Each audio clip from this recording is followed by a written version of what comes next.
Letter to the younger generation from an editor who learned the hard way. My dear young minds, if you're listening to me now, hear these words, not just as advice, but as a gift, bought with years, mistakes, and lessons that cost me more than I care to admit. You see, I used to believe that greatness came from being perfect, from editing every flaw out of myself before stepping forward. I thought I had to wait until I had it all figured out. And so, I waited and waited, and life moved on without asking if I was ready.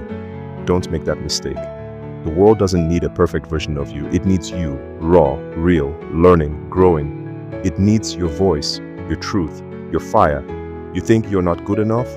You are. Not because you're finished, but because you're willing to begin. I also spent too long writing for approval, trying to fit into boxes, to impress people who didn't even know the weight of my dreams. I silenced parts of myself just to be accepted. But now I know approval fades, but purpose lasts. You were not created to blend in. You were born to stand out. Please, don't let fear rent a room in your heart. Fear of judgment, fear of failure, fear of not being enough. These are thieves. They steal your potential in silence. You must fight them with action. Take that first step. Write that first line. Speak that first word. Don't wait for confidence. Build it, word by word, move by move. Also, be careful with time. It's the one editor you can never argue with. It will trim away the people, the habits, and the years you wasted. Value it. Use it well. While you're scrolling endlessly, someone out there is building something that will last. Read, travel, ask questions, say sorry when you're wrong, say thank you often. Stay teachable. The loudest person in the room is not always the wisest. Listen more, speak with purpose, and above all, love people. Not for what they can do for you, but for who they are. Be kind. Kindness is never wasted.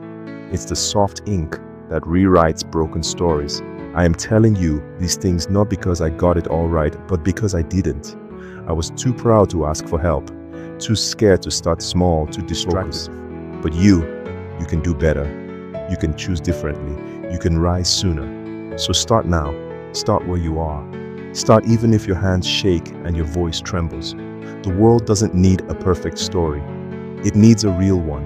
And your story could be the light someone else is praying for. Don't just live. Create. Don't just speak. Inspire. And when you fall, get up with grace and keep going. Because in the end, it's not about how flawless your story